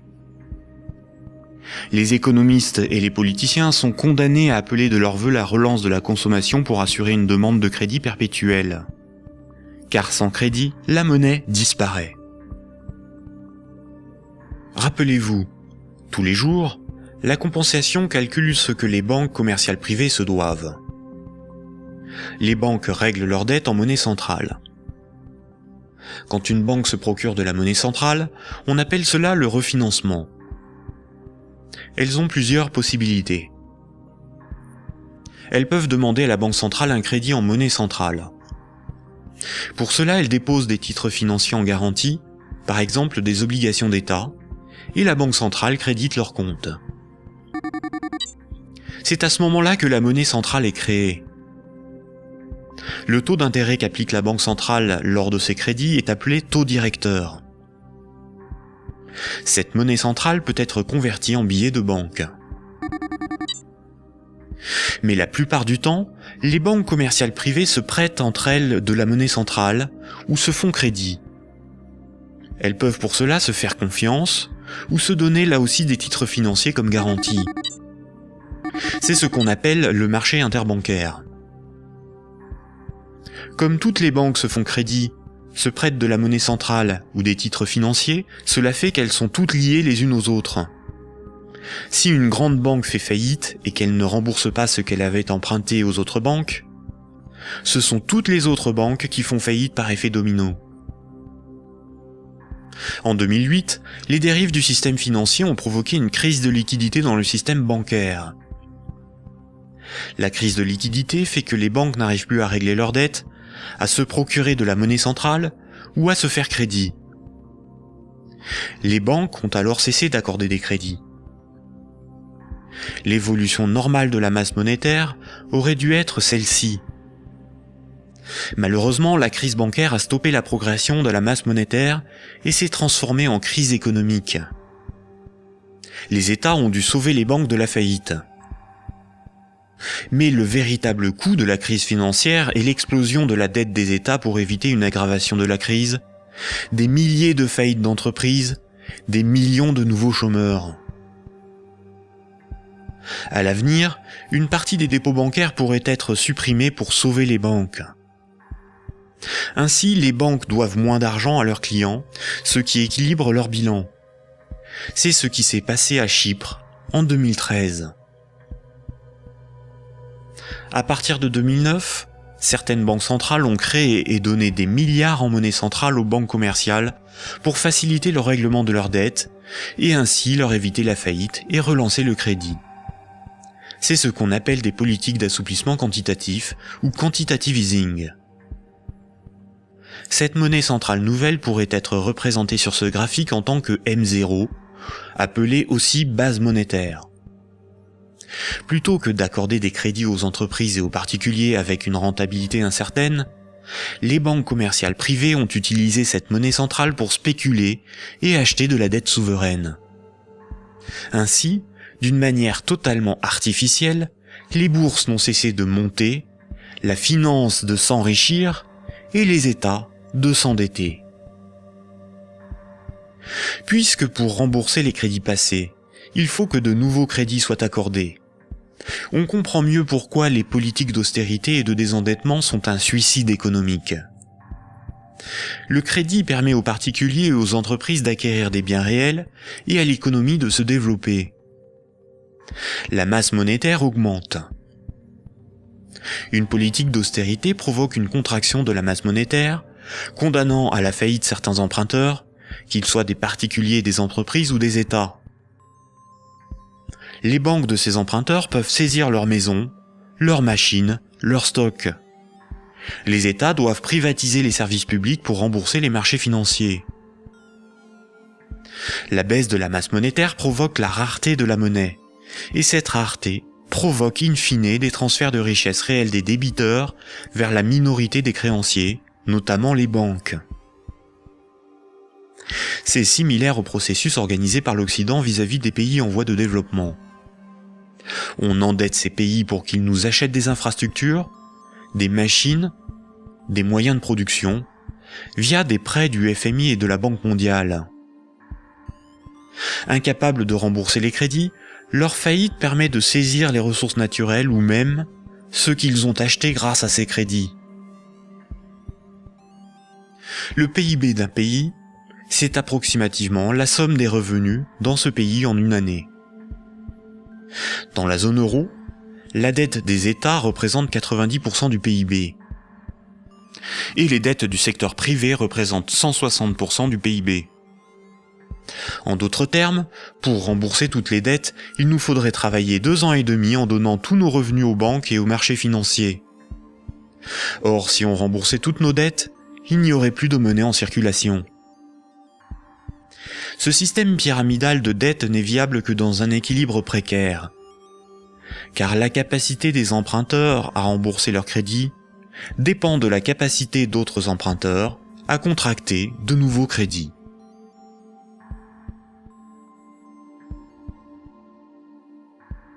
La fructification du capital, ou ce qu'on appelle l'usure, est le fait de toucher des intérêts sur de l'argent que l'on a et que l'on prête. Imaginons un pays où 10 citoyens ont tous 10 euros. Si l'un d'eux prête ces 10 euros avec 10% d'intérêt, il va lui être remboursé 11 euros. S'il le fait 10 fois, les autres citoyens de ce pays auront perdu chacun 1 euro. S'il le fait 90 fois, il possédera les 9/10 des richesses du pays, sans avoir travaillé. C'est son capital qui travaille, pas lui. C'est déjà une situation moralement difficile à justifier. Si l'usure permet aux riches de concentrer de la monnaie, les banques ont le privilège de la création de cette monnaie. Quand une banque veut acheter un immeuble, elle crée la monnaie nécessaire à l'acheter. Pour pouvoir créer de la monnaie, une banque doit simplement veiller à ce que ses actifs, ce qu'elle possède, lui permettent de payer les autres banques. Si les banques peuvent créer de la monnaie à partir de rien pour leurs achats, les entreprises, les particuliers et les États doivent d'abord en épargner, ou bien demander à une banque de lui en louer par un crédit. Voici ce que Maurice Allais, prix Nobel d'économie en 1988, disait de la création monétaire ex nihilo. Dans son essence, la création de monnaie ex nihilo actuelle par le système bancaire est identique, je n'hésite pas à le dire pour bien faire comprendre ce qui est réellement en cause, à la création de monnaie par les faux monnayeurs, si justement condamnés par la loi. Concrètement, elle aboutit au même résultat. La différence est que ceux qui en profitent sont différents et autorisés à le faire. Les banques sont des entreprises à but lucratif. Elles ont des actionnaires, leur but est l'enrichissement. Par le privilège de la création monétaire, la spéculation et l'usure organisée à l'échelle industrielle, on constate une gigantesque concentration des richesses dans les mains d'un tout petit nombre de personnes. Quand on parle de richesse, il ne faut pas penser à de l'argent, mais à de l'immobilier, des infrastructures, des propriétés, des entreprises, bref, ce qui a réellement de la valeur. Des chercheurs suisses ont extrait d'une base de données de l'OCDE un groupe de 147 entreprises financières qui ont le contrôle des 20 000 plus grandes entreprises du monde. Et un plus petit groupe forme le noyau dur de ces maîtres du monde. Sans surprise, les banques, et plus globalement le monde de la haute finance, notamment anglo-saxonne, contrôlent directement ou indirectement la plupart des grandes entreprises du monde. 1% de la population possède 46% du patrimoine mondial. Ce mouvement de concentration des richesses s'est accentué dans les années 70. Le néolibéralisme consacre la loi du marché comme dogme économique. Il prône la libre circulation des capitaux, des marchandises et des personnes à l'échelle mondiale, et une concurrence libre et non faussée. L'efficience des marchés serait l'avenir de l'homme. Dans cette perspective, les États sont des obstacles à la dérégulation financière. Avant les années 70, l'État français pouvait se financer à taux fixe et avantageux par un dispositif appelé le circuit du trésor. La Banque centrale pouvait faire des avances significatives à l'État. À partir des années 70, ce dispositif a été démantelé. Les États ont été obligés de se financer sur les marchés financiers, avec un taux variable en fonction de l'offre et de la demande. Par ailleurs, l'industrie financière organise la fuite des bénéfices et fortunes dans les paradis fiscaux. Pour le seul État français, le manque à gagner sur les recettes fiscales est estimé entre 50 et 80 milliards d'euros chaque année, soit plus que les recettes de l'impôt sur le revenu. En d'autres termes, l'État est contraint d'emprunter aux marchés financiers, c'est-à-dire aux banques et aux clients des banques, ce qu'elle ne leur prend pas sous la forme d'impôts et de taxes, et de leur payer pour cela un intérêt supplémentaire. Sans les intérêts imposés par les marchés financiers, l'État français n'aurait pas dû payer plus de 1500 milliards d'euros d'intérêts en 30 ans. La totalité de l'impôt sur le revenu est consacrée au seul remboursement des intérêts de la dette. Si les financiers prêtent aux États, c'est parce que les États ont le droit de lever autant d'impôts que nécessaire pour les rembourser, et d'utiliser la justice et les forces de l'ordre pour faire payer les contribuables. La création monétaire est aussi appelée planche à billets, même quand il s'agit de monnaie scripturale privée créée par le crédit. C'est un terme péjoratif faisant référence à l'impression de billets de banque par l'État. Ce terme est parfois employé par certains économistes de manière démagogique, pour induire en erreur quant aux responsabilités de la création monétaire et de l'inflation. L'inflation, c'est la hausse générale des prix. Une même baguette de pain vaut 1,30 € en 2013, alors que 10 ans plus tôt, elle valait 50 centimes. L'inflation est due au rapport entre la création monétaire et la création des richesses réelles. Si on crée plus de monnaie que de biens et services à vendre, les prix vont augmenter. La déflation, c'est l'inverse. C'est la baisse générale des prix. Si on crée des biens et services à vendre, et qu'on ne crée pas de monnaie pour les acheter, la monnaie va manquer et les prix vont baisser. L'hyperinflation est une inflation excessive des prix, supérieure à 12 500% par an. Si une baguette de pain vaut 1 € en 2013, s'il y a de l'hyperinflation, elle vaudra au minimum 12,50 € un an plus tard.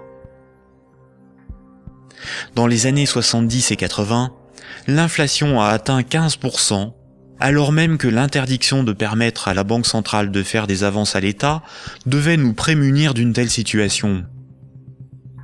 En réalité, interdire à l'État le financement à taux avantageux par sa propre banque centrale était le moyen non pas d'éviter une inflation excessive, mais de transférer une partie des recettes fiscales de l'État au marché financier, c'est-à-dire aux banques et à leurs clients, et d'assurer aux banques commerciales privées le monopole de la création monétaire en supprimant la concurrence de l'État.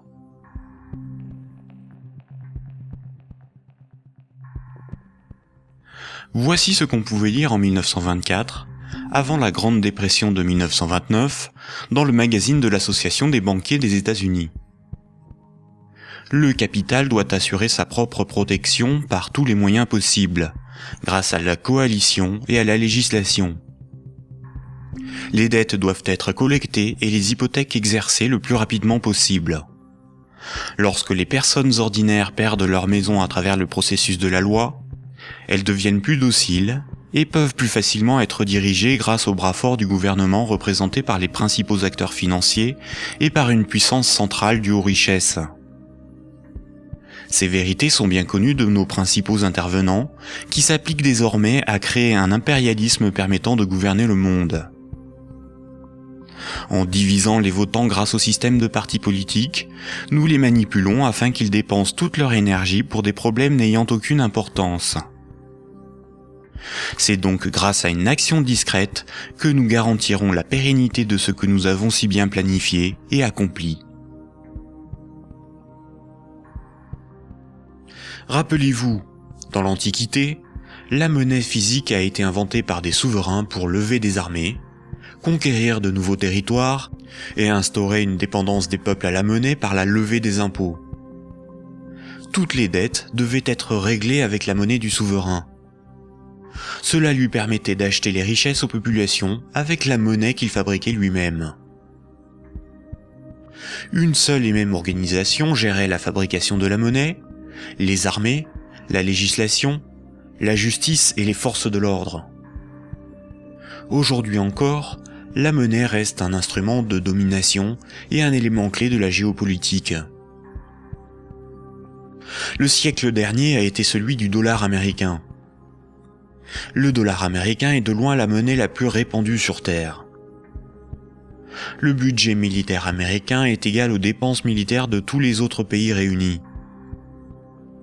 Tous les ans, ce budget est voté par le Congrès et généreusement financé par la Banque fédérale américaine. Fondée en 1913, la Banque fédérale américaine est une banque privée et non une institution publique. La force militaire permet aux États-Unis d'assurer le statut de monnaie de réserve mondiale au dollar américain et de l'imposer dans le commerce international. Avant les attentats du 11 septembre 2001, les pays clés indépendants du système monétaire anglo-saxon étaient l'Afghanistan, l'Irak, le Soudan, la Libye, la Syrie, Cuba, la Corée du Nord, la Somalie et l'Iran. Les États-Unis et leurs alliés ont attaqué l'Afghanistan, l'Irak et la Libye. En Libye, une banque centrale opérationnelle a été créée par les soi-disant rebelles avant même que la guerre ne soit finie. Le colonel Kadhafi, Saddam Hussein et Kennedy ont en commun d'avoir défié la domination du dollar américain du cartel de banques privées qui dirige la Banque fédérale américaine. Aujourd'hui, les banques centrales sont indépendantes de tout pouvoir politique et sont coordonnées à l'échelle mondiale par la Banque des banques centrales, la BRI, Banque des règlements internationaux, située à Bâle en Suisse. Ce n'est pas une institution publique, elle n'a aucun mandat. Ses membres ne sont pas élus, et pourtant c'est probablement le cœur du futur gouvernement mondial. L'application de la loi par les tribunaux, les forces de l'ordre, l'armée, sont comme des services assurés par les États à la corporation bancaire, qui contrôle aussi les plus grandes entreprises du monde. La propagande et la guerre permettent d'étendre la zone d'influence des monnaies, et donc le pouvoir de ceux qui en contrôlent la production. Sans la création monétaire par les banques commerciales privées, l'économie ne pourrait pas se développer, et le financement des États par les impôts et les taxes ne serait pas possible. Par cette dépendance, les intérêts de la corporation bancaire sont aussi ceux de la classe politique. Mayer Amschel Rothschild, célèbre banquier du XVIIe siècle, considéré comme le père de la finance internationale, a triomphalement déclaré ceci. « Donnez-moi le droit d'émettre et de contrôler l'argent d'une nation, et alors peu m'importe qui fait ses lois. » Est-ce vraiment le peuple qui a le pouvoir ? Démocratie veut dire le pouvoir au peuple. En grec, démos c'est le peuple et kratos c'est le pouvoir. Dans un état de droit, celui qui établit les lois a le pouvoir. En démocratie, c'est le peuple qui écrit et vote les lois. Une aristocratie, c'est le pouvoir au meilleur. En grec, aristos, c'est le meilleur, et kratos, c'est le pouvoir. En aristocratie, ce sont les meilleurs qui ont le pouvoir et établissent les lois. Une oligarchie, c'est le pouvoir à un petit nombre. Oligos, c'est un petit nombre. En oligarchie, c'est un petit nombre qui a le pouvoir. En France, nous sommes sous un régime dénommé gouvernement représentatif. Tous les 5 ans, on demande au peuple d'élire ses représentants parmi un groupe d'hommes politiques, dénommé classe politique. Les représentants écrivent et votent les lois, pas le peuple. Nous sommes donc dans une oligarchie. Historiquement, le terme de démocratie pour désigner le gouvernement représentatif a été employé dans les années 1830 pour tromper l'opinion publique et faire croire au peuple qu'il a le pouvoir. Ce mensonge perdure encore de nos jours. Si nous étions en démocratie, nous voterions nous-mêmes les lois, par des votations ou des référendums, et nous pourrions aussi en écrire, en proposer. En France, les représentants du peuple sont des politiciens de carrière, pour beaucoup fonctionnaires et issus de classes supérieures, âgés de 60 ans en moyenne. Ils ne sont en rien représentatifs du peuple français. Une fois les représentants élus parmi l'oligarchie de la classe politique, les électeurs n'ont aucun contrôle sur la politique menée et la législation établie. Les représentants votent selon leurs opinions, leurs intérêts, leur complicité ou leur carrière politique. Ils sont la cible de groupes d'intérêts qui influencent leur vote. Les textes de loi sont dans 9 cas sur 10 rédigés par de hauts fonctionnaires non élus. Donner le pouvoir à un groupe d'hommes issus d'une oligarchie, ce n'est pas avoir le pouvoir, c'est désigner ses maîtres. Les partis politiques, apparus dans les années 1840, étaient un moyen de canaliser l'insatisfaction des électeurs dans des oppositions et des conflits sans conséquences. Car si les lois étaient votées par le peuple, ce qui définit la démocratie, il n'y aurait pas de manifestations, pas de grèves, pas de mécontentement ou de troubles sociaux. Le peuple serait souverain. Durant la Révolution, les riches avaient bien plus à perdre que les pauvres. Voltaire, figure emblématique des Lumières, disait ceci.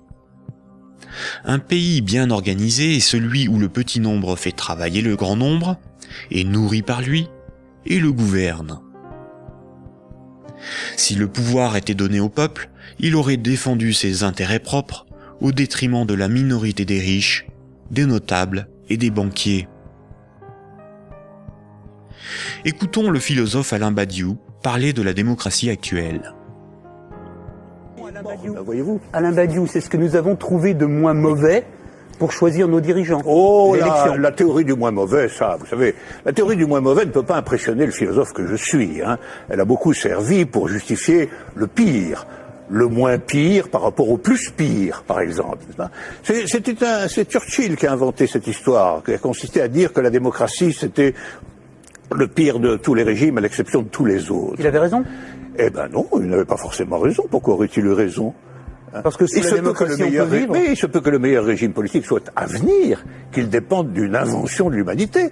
Après tout, vous savez, pendant des millénaires, ce à quoi nous assistions, c'était à des théocraties, à des régimes extraordinairement tyranniques et oppressifs. Ils ont duré bien plus longtemps que votre démocratie, bien plus longtemps. Donc cette démocratie, c'est peut-être tout simplement une sorte de petit intervalle dans l'histoire. Surtout que elle ne marche que là où le capitalisme est déchaîné. Ça, c'est un fait. Le régime parlementaire démocratique, je le constate, c'est un fait. Il n'existe comme régime installé, consensuel, conséquent, que là où l'économie capitaliste s'est développée. Et quand l'économie capitaliste commence à flancher, ce type de représentation politique se sent aussi un peu malade, n'est-ce pas ? C'est là où on en vient au cœur de votre pensée. Un tout petit moment d'explication. Vous êtes, Alain Badiou, un de ceux qui avaient revendiqué le mot communisme, alors même que les régimes communistes ou étiquetés communistes étaient effondrés. Vous aspirez à un régime politique qui serait placé sous le signe de l'égalité. Tout votre livre, toute la République de Platon, tourne autour de cette idée. La cité idéale, c'est la cité de l'égalité, la cité de l'idée juste, donc du communisme. Et quand vous nous dites, pour moi, le capitalisme, c'est l'équivalent de la démocratie, là est la racine de votre rejet de la démocratie, je ne vous trahis pas. De cette démocratie-là, parce que je n'accepterai pas de dire que je rejette la démocratie. Vous avez parlé tout à l'heure d'une illusion démocratique, mais la démocratie que nous connaissons aujourd'hui, c'est elle qui est l'illusion démocratique. Parce que personne, dans le débat politique français ou étranger, dans les pays démocratiques, ne veut abolir le capitalisme. C'est ça le sujet. C'est pas exactement ça. C'est un petit peu plus précis. C'est parce que les différents gestionnaires possibles de notre société sont des gens qui, de toute façon, admettent pour l'essentiel l'ordre établi.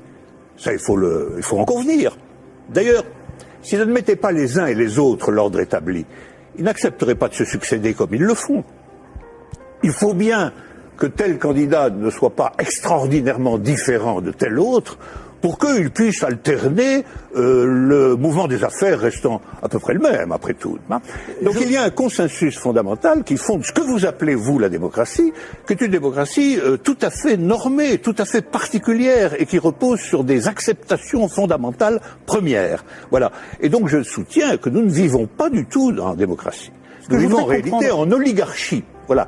Nous sommes dominés par une oligarchie financière, politique et médiatique. Tout le monde le sait d'ailleurs. Tout le monde voit parfaitement qu'il faut absolument maintenir ce système pour maintenir le système politique lui-même. Qui gouverne dans la cité juste, dans la cité idéale? Eh bien, qui gouverne normalement dans la cité juste, dans la cité idéale, c'est précisément tout le monde. C'est la démocratie véritable. C'est-à-dire qu'il n'y a pas d'État séparé de l'ensemble des gens. Voilà.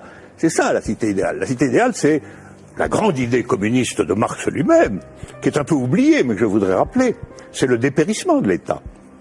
C'est l'idée que l'existence d'une machine d'État oppressive, séparée, qui doit être perpétuellement validée par des élections, etc., c'est une affaire vieillie, c'est une affaire qu'il faut dépasser absolument, au nom de ce que Marx lui-même appelait un régime d'association.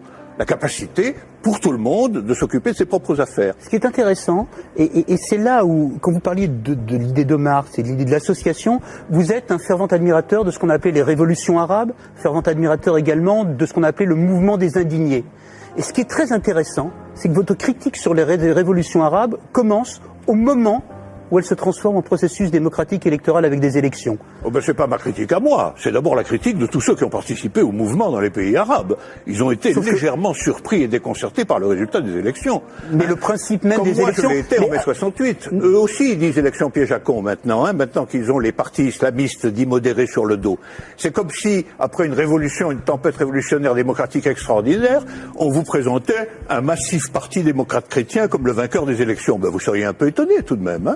C'est bien la preuve qu'il y a deux sens du mot démocratie qui ne sont pas du tout homogènes. Sauf que la revendication, Alain Badiou, la revendication du peuple contre les dictateurs, c'était de pouvoir voter. Bon, ça c'est la revendication du peuple contre les dictateurs, c'était que les dictateurs s'en aillent. Mais ça, après... c'était leur revendication unanime. Sur la question du vote, il y a eu d'innombrables débats. Comment, quand, dans quelles conditions? Ces débats ont souvent été tranchés par des autorités extérieures au mouvement populaire lui-même. En Égypte, par exemple, ils ont été largement tranchés par l'armée. Autant dire par ce qui restait du régime d'avant. Parce que la révolution a été volée par l'armée. Mais les Tunisiens, par exemple... Le gouvernement représentatif, en ne donnant aucun pouvoir aux pauvres, aux ouvriers et aux paysans, garantit la protection des intérêts des plus puissants et des plus riches. Aujourd'hui encore, le citoyen n'est qu'un électeur, un emprunteur et un consommateur. Il est informé par des médias inféodés aux grands groupes financiers et industriels dont ils sont pour la plupart la propriété. Le vote des lois par les citoyens, le référendum d'initiative populaire, ou la mise en place d'un parlement tiré au sort dans la population comme le sont les jurys populaires, qui sont des évolutions démocratiques élémentaires, sont systématiquement dénigrés dans les médias. L'Union européenne est une organisation soutenue à l'origine par les élites américaines pour éviter l'apparition d'une puissance concurrente en Europe de l'Ouest. Elle est néolibérale et structurellement antidémocratique. Si les peuples européens écrivaient et votaient eux-mêmes les lois de l'Union, Bruxelles ne serait pas la seconde place de lobbying après Washington. L'Union européenne est le royaume de Goldman Sachs et de la haute finance, dont les hommes se retrouvent à la tête de nombreuses institutions et même de certains États. Et nombreuses sont les carrières politiques se prolongeant dans le privé, au service des lobbies ou dans les grandes entreprises. Ce que nous appelons des euros, ce qui est sur notre compte en banque, ce ne sont pas des euros, mais une dette en euros. Ce que nous appelons crédit, prêt ou emprunt, ce n'est qu'une création de monnaie temporaire. Ce que nous appelons démocratie n'est pas une démocratie, mais une oligarchie. Ce que nous appelons un citoyen n'est rien d'autre qu'un électeur. Ces manipulations du langage empêchent les intellectuels, les politiciens, les journalistes et les électeurs de penser le monde. Elles dissimulent avec habileté le pouvoir sans égal des corporations, de la finance et du secteur bancaire.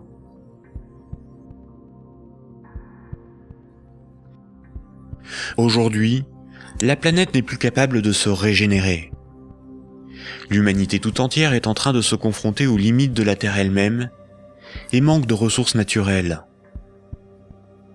Toute croissance économique nécessite beaucoup de matières premières et d'énergie. Or, les ressources de la planète sont limitées.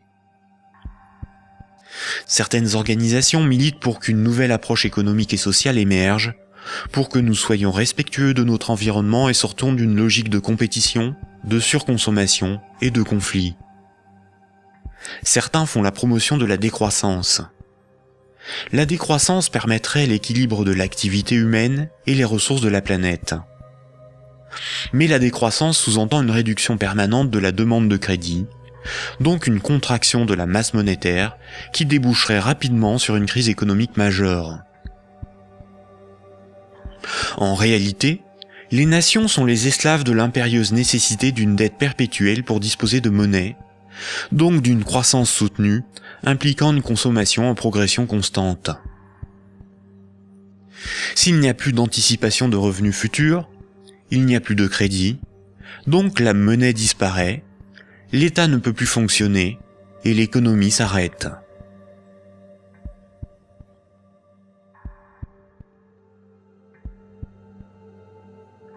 La monnaie en circulation est créée par les banques contre intérêt lorsqu'elles accordent des crédits et détruite lors du remboursement des crédits. Ce cycle monétaire garantit aux banques une rente perpétuelle. Les créanciers sont les banques et le secteur financier, et les débiteurs sont le reste du monde. Notre système économique n'est en rien libéral, puisque nous sommes dépendants des banques pour réaliser le moindre échange économique.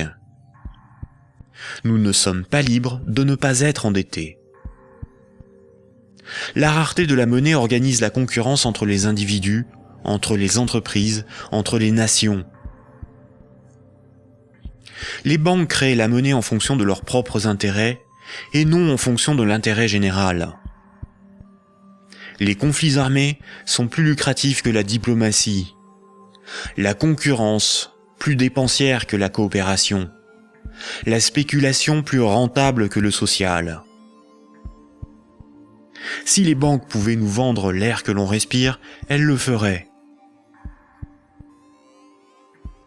Pour certains philosophes des siècles passés, voici l'ordre naturel des choses. Le divin représente l'ordre supérieur. L'ordre moral est guidé par le divin, par le sacré. L'ordre politique est guidé, lui, par la morale. Et la finance, elle, est au service de l'ordre politique. Mais si la monnaie n'est plus le reflet des échanges économiques de ceux qui créent les richesses réelles, mais le moyen par lequel ces richesses réelles sont échangées, l'argent devient le maître du monde. Une inversion des ordres s'opère. Le divin est remplacé par l'argent. N'a de valeur que ce qui a un prix. Les marchés font office de morale. Rien ne doit enfreindre les lois du marché, bénéfiques pour l'humanité. La finance est au service des marchés. Les financiers sont les nouveaux prophètes, ils défendent l'immanente main invisible. La politique et l'État sont au service de la finance, car ils en sont dépendants. Ils sont forcés de défendre les intérêts de la finance au détriment de ceux des peuples. Frédéric Bastiat, économiste politique au XIXe siècle, disait ceci. Quand le pillage devient un moyen d'existence pour un groupe d'hommes qui vit au sein de la société, ce groupe finit par créer pour lui-même tout un système juridique qui autorise le pillage et un code moral qui le glorifient.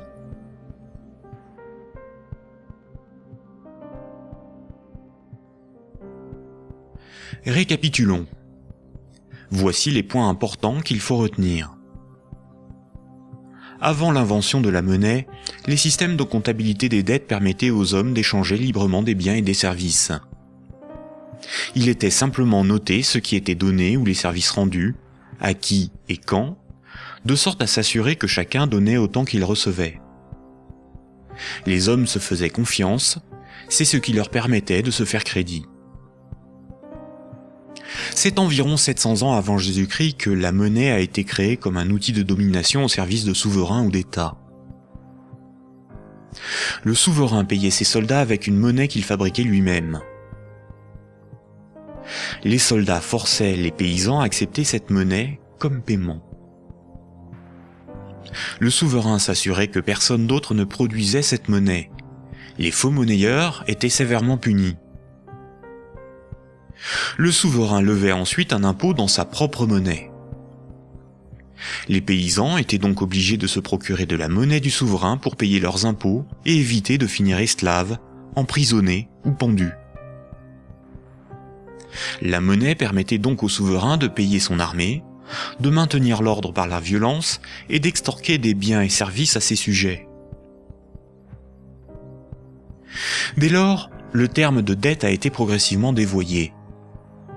On disait que ceux qui ne payaient pas leurs impôts avaient une dette envers le souverain. C'est faux. Pour qu'un sujet ait une dette envers le souverain, il aurait fallu que le souverain lui ait d'abord donné quelque chose de valeur. Or, le souverain exigeait avec violence et sans contrepartie de la monnaie qu'il était le seul à fabriquer. Le mythe de la monnaie remplaçant le troc masque le fait que celui qui a le pouvoir de créer la monnaie peut s'approprier le travail d'autrui sans contrepartie.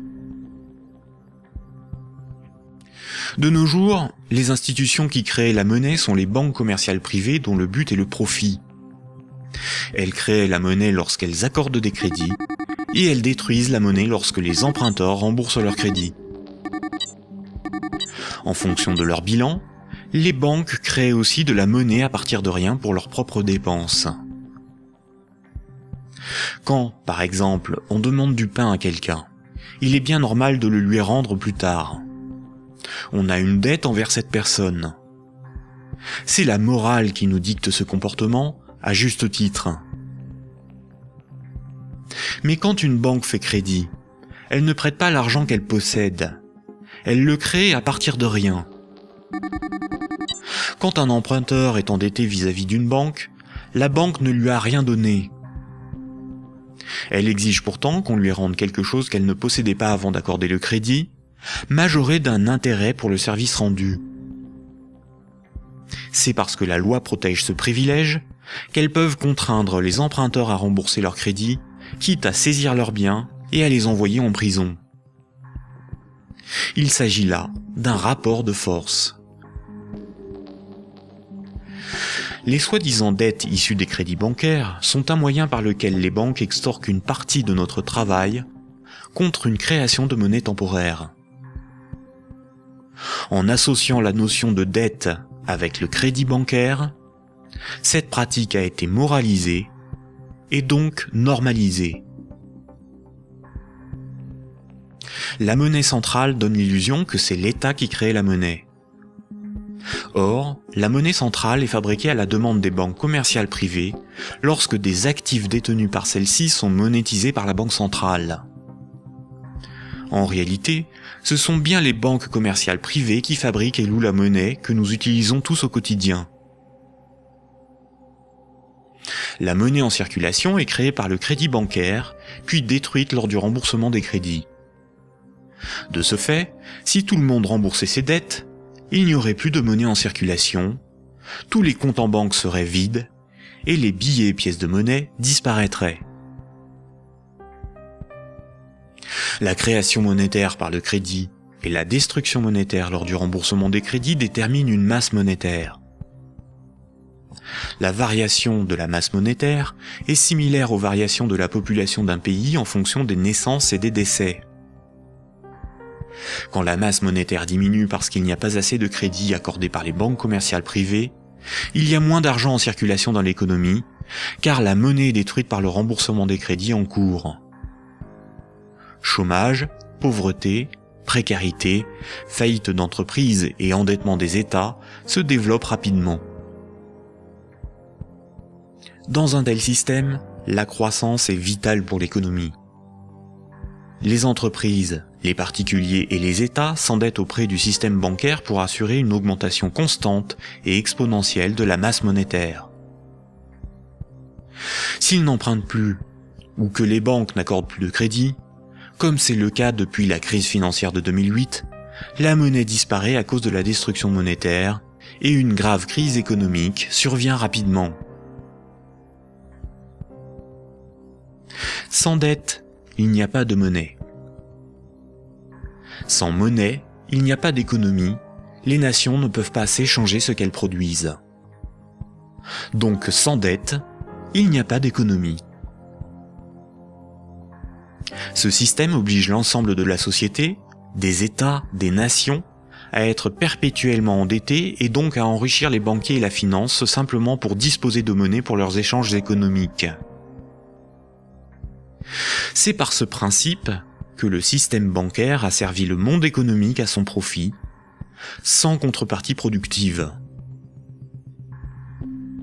Chaque crédit sert à acheter une maison, une voiture, une télévision, et induit la consommation d'énergie et de matières premières pour leur fabrication. La nécessité de toujours plus de crédit provoque la destruction de l'environnement, le pillage des ressources de la planète, la surproduction, la concurrence et le consumérisme. Tant que chaque unité de monnaie, chaque euro, sera issu d'un crédit bancaire, les banques gouverneront le monde et l'humanité pillera la planète et détruira l'environnement pour enrichir l'oligarchie financière. Imaginons ce que serait la monnaie du futur. Imaginons un micro-pays avec 2 citoyens. Paul et Jacques se rencontrent. Leurs comptes sont à 0. Paul a fabriqué une chaise. Il la vend à Jacques 10 unités de compte.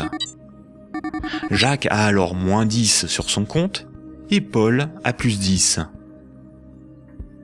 Paul peut convertir 5 unités de compte en monnaie manuelle, en billets de banque. Ainsi, tant qu'ils sont dans leurs débits autorisés, personne ne peut empêcher Paul et Jacques de s'échanger ce qu'ils produisent. Leur débit autorisé est calculé en fonction de leurs actifs et de leur solvabilité, et représente le risque financier que doit assumer la société tout entière. La monnaie du futur est un jeu à somme nulle. Dans le futur, la monnaie sera représentative des échanges économiques réalisés, et non ce qui les permet. Aujourd'hui, la monnaie ne fonctionne pas du tout comme ça. Ajoutons dans ce micro-pays une banque. Pour acheter la chaise de Paul, Jacques va emprunter à la banque les 10 € nécessaires pour la payer. Jacques devra rembourser ces 10 € à la banque et verser en plus 1 € d'intérêt qui n'existe pas.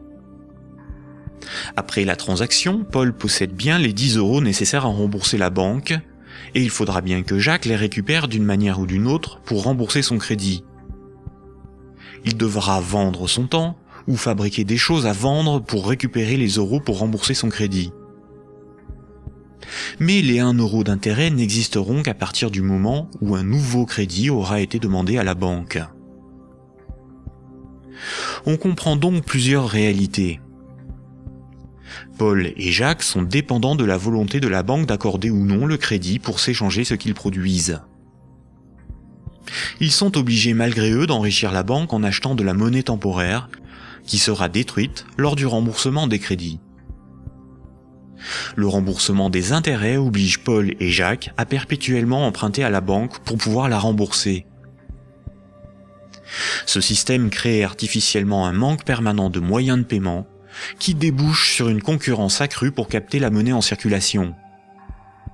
Paul et Jacques ont avant tout le problème de se procurer de la monnaie pour vivre. Il faut bien distinguer ce qui est au service de l'intérêt général et ce qui est au service d'intérêts particuliers. L'intérêt général, c'est l'intérêt du plus grand nombre, des nations dans leur ensemble.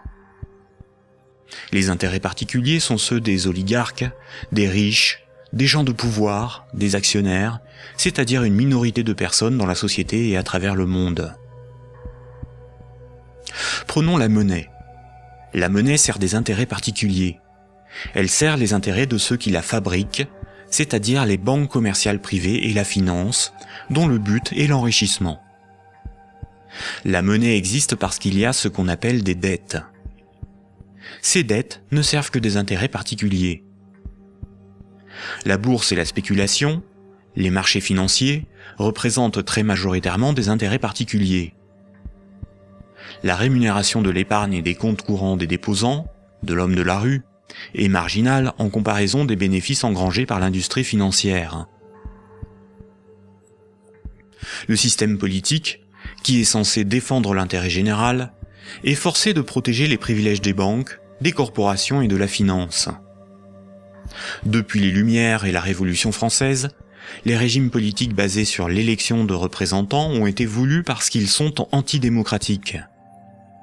Ils permettent de défendre les intérêts de la classe supérieure et des élites par l'établissement de collusions toujours plus fortes entre la classe politique et les oligarchies financières et capitalistiques dont ils sont dépendants. La guerre est souvent financée par les riches et les banquiers. Seules des révolutions, des rébellions ou des révoltes se veulent véritablement au service de ceux qui les mènent. Les guerres, elles, ne servent que rarement l'intérêt général. La science, l'environnement, la santé, l'éducation, le progrès technique sont au service de l'intérêt général. En réalité, avec la privatisation de l'ensemble de ces domaines, ils sont de plus en plus au service d'intérêts particuliers afin d'en tirer le maximum de profit. La généralisation de l'économie de marché s'accompagne d'une concentration des richesses telle qu'à l'échelle mondiale, les 85 personnes les plus riches ont autant que les 3,5 milliards les plus pauvres. Et ces disparités ne cessent aussi de s'accroître dans les pays développés. La majorité productive s'appauvrit quand une minorité financière et capitalistique s'enrichit. Les riches n'ont jamais été aussi riches. Comment en est-on arrivé à une telle situation ? Pourquoi n'y a-t-il pas de mobilisation ou de révolte contre le capitalisme et la finance déchaînée qui ne cessent de dicter leurs lois aux nations ? La dictature parfaite serait une dictature qui aurait les apparences de la démocratie, une prison sans murs dont les prisonniers ne songeraient pas à s'évader. Un système d'esclavage où, grâce à la consommation et au divertissement, les esclaves auraient l'amour de leur servitude. Aldous Huxley, dans Le meilleur des mondes.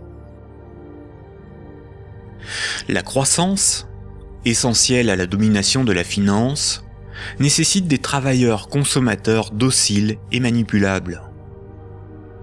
La télévision les divertit par les jeux, les séries, le voyeurisme de la télé-réalité et un flot d'informations brutes, sans aucune analyse, ne jouant que sur la force des images, l'émotionnel et les peurs primaires. On y fait l'apologie de l'oligarchie, des idoles, du consumérisme, de la légèreté, du sexe et de la bêtise. Consommer, c'est être libre et heureux, réfléchir est futile et ennuyeux. Le vocabulaire est réduit, le sens des mots dévoyé, de sorte qu'il n'est plus possible de penser la réalité. L'éducation est réduite à une forme de conditionnement à la servitude et d'insertion professionnelle. Un individu inculte n'a qu'un horizon de pensée limité, et plus sa pensée est bornée à des préoccupations futiles, moins il peut se révolter. La destruction des États-nations, de la cellule familiale, la négation des identités culturelles, religieuses et sexuelles, sont les moyens de supprimer tous leurs repères aux individus. Ils n'ont alors ni l'environnement social et institutionnel, ni les ressources mentales pour s'opposer à la domination mondiale des multinationales et de l'oligarchie financière, politique et capitalistique. Il faut comprendre que la télévision, la radio et la presse sont des médias unidirectionnels, alors que l'Internet est multidirectionnel. Les médias unidirectionnels sont maîtrisés par un petit nombre de personnes soigneusement sélectionnées par les oligarchies politiques et financières pour délivrer des programmes servant leurs intérêts.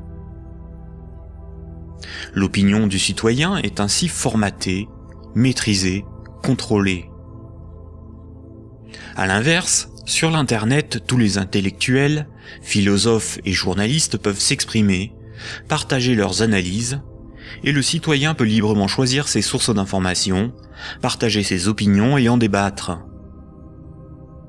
Pour maîtriser la liberté de l'Internet, l'oligarchie crée une fausse dissidence sous la forme de médias qui semblent subversifs, comme Mediapart, Rue 89, Le Canard enchaîné, le magazine Marianne, ou encore des organisations comme Wikileaks, dont la fonction est de canaliser les citoyens les plus critiques sur des sujets sans importance, d'organiser leur indignation, de monter les uns contre les autres, et de décrédibiliser les analyses réellement subversives. Et quand le prêt-à-penser perd trop de terrain, la liberté d'opinion et d'expression n'existe plus. L'Internet tout entier est diabolisé au nom de la démocratie, de la République, ou encore de la lutte contre un terrorisme fictif ou fabriqué. Les grands médias qualifient de racistes, de terroristes, de fascistes, de xénophobes, d'antisémites, de négationnistes, de conspirationnistes ceux qui analysent les faits, critiquent le système et tentent d'en exposer les fondements. Ces grossiers amalgames visent à empêcher le public d'écouter leurs discours, d'étudier leurs arguments et de débattre de leurs idées. Tout comme ce sont les banques qui décident ce qui doit être financé en fonction de leurs intérêts, dans les médias dominants, c'est l'oligarchie qui décide l'information qui doit être diffusée en fonction là aussi de ses propres intérêts. Le contrôle du vecteur soit de la richesse, c'est-à-dire la monnaie, soit de la connaissance et des idées, c'est-à-dire les médias, soit encore du système législatif, c'est-à-dire le gouvernement représentatif non démocratique, sont les instruments de la domination des oligarchies. Dès lors, il ne faut pas tomber dans la provocation, l'extrémisme ou la violence. La violence et la provocation sont ce que le système attend pour justifier la censure, le contrôle d'Internet et la mise en place d'un État policier. Il ne faut pas non plus dépenser son énergie sur des détails. Il faut au contraire remettre en cause les fondamentaux sur lesquels repose ce système de domination. Tous les mouvements progressistes, sociaux ou alternatifs, quelle que soit leur forme, associations, partis politiques, ONG, et quelle que soit leur cause, devraient faire la promotion de 3 changements décisifs pour le monde de demain. Premier point. Remettre la création monétaire au service de l'intérêt général. Tant que ce sont les banques qui décident ce qui mérite d'être ou de ne pas être financé en fonction de leurs propres intérêts, le pouvoir politique et le libéralisme ne sont qu'illusions. Les banques ne sont pas là pour faire du social ou de l'investissement. Elles sont là pour faire des profits en prenant le moins de risques possible. Deuxième point. La création monétaire par le crédit à intérêt et la destruction monétaire lors du remboursement des crédits forment un système pyramidal obligeant l'humanité à détruire la planète pour le seul profit de la finance. Nous devons mettre en place un système monétaire permettant d'adapter notre niveau de vie aux ressources de la planète et garantir ainsi un environnement viable aux générations futures. Troisième point, instaurer un système politique réellement démocratique. Seule une véritable démocratie permettra de garantir que les 2 premiers points sont durablement défendus. Contrairement à ce que les élites veulent nous faire croire, des peuples éclairés sont tout à fait à même d'établir une politique qui défend leurs propres intérêts et les intérêts des générations futures. Ces 3 points sont intimement liés. Sans une monnaie réellement publique, le lobby bancaire aura toujours la capacité de faire plier les gouvernements et changer les institutions. Un régime réellement démocratique, où c'est le peuple qui vote lui-même les lois, permet à la nation de s'opposer à toute privatisation de la monnaie et est la garante du maintien de la finance au service de l'intérêt général. Une création monétaire publique et l'instauration d'une véritable démocratie sont indissociables, car l'un est le garant de l'autre. Voici quelques mouvements citoyens dont les propositions permettraient des évolutions majeures de la société. La monnaie permanente, le 100% monnaie ou smart. La monnaie permanente s'oppose à la monnaie d'endettement.